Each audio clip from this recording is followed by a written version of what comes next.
kali ini dengan topik sifat iradah, salah satu topik bagi bidang akidah tahun 5. Terus pada pengertian iradah. Apa itu iradah? Iradah berarti Allah Maha menghendaki atas setiap sesuatu. Dengan iradah ialah salah satu daripada sifat Allah. Sifat Allah ada berapa yang wajib kita ketahui? 20. Yang kedua, dalil nakli berkenaan dengan sifat Allah iradah ini. Apa dia?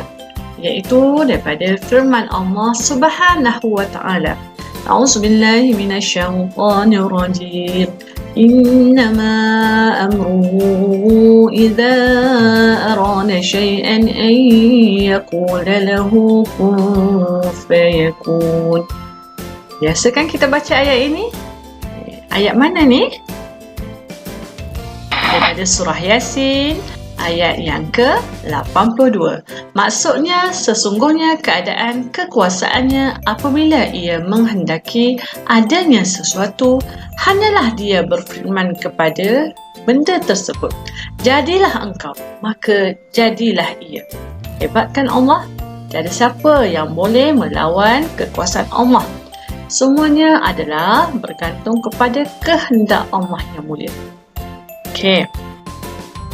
Seterusnya, kita pergi kepada dalil akli. Dalil akli adalah daripada pemikiran manusia.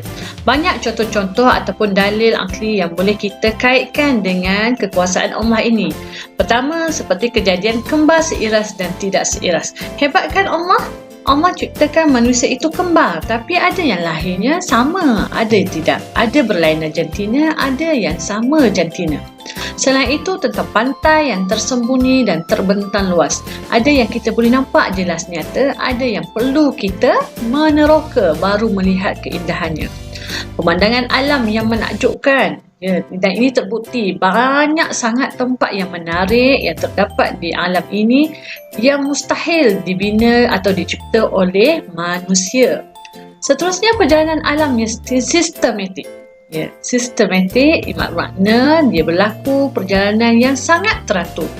Contoh, kejadian siang dan malam, terbitnya matahari, terbenam matahari, proses tumbuh sarang manusia, proses kelahiran haiwan, proses pembesaran tumbuh-tumbuhan. Semua itu adalah kehendak Allah Subhanahu wa taala.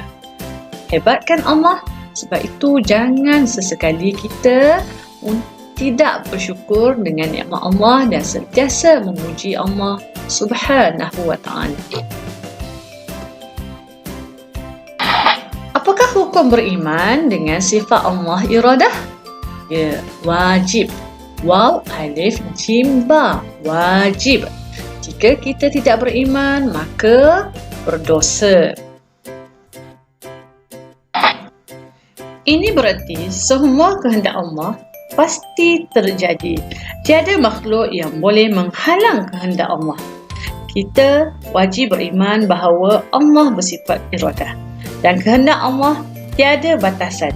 Dan Allah menghendaki kita mematuhi segala perintahnya dan meninggalkan segala larangannya. Hal ini kerana untuk membuktikan ataupun memberi keinsafan kepada kita bahawa kekuasaan Allah itu sangat luas dan kelemahan manusia itu sangat banyak.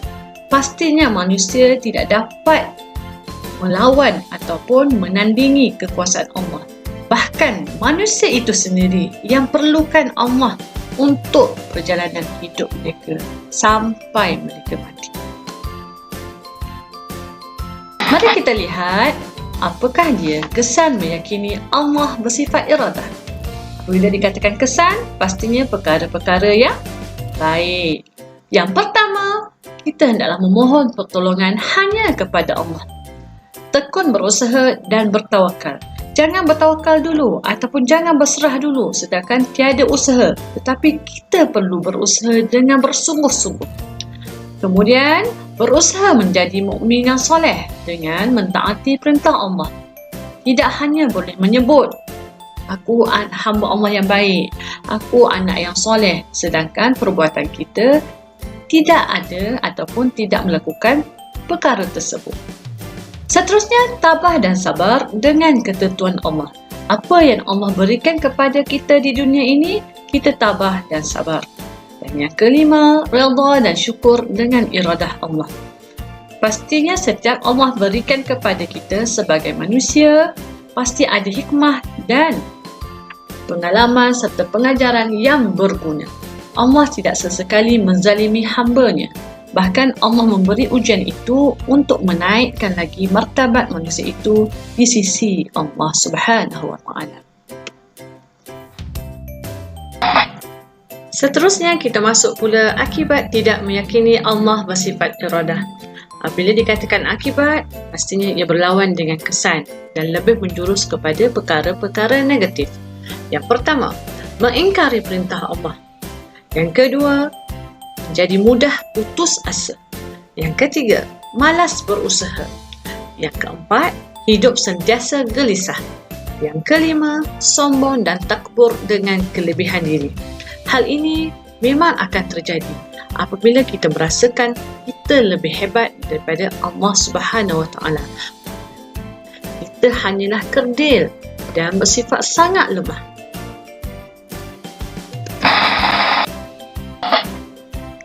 Allah Maha Berkuasa menjadikan sesuatu mengikut kehendaknya.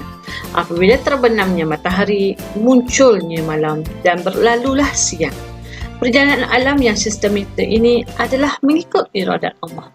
Jadi, ini telah menjadi rumusan yang terbaik bahawa Allah sebenarnya Maha menghendaki atas tiap-tiap sesuatu dan setiap kehendak Allah pasti ada hikmahnya.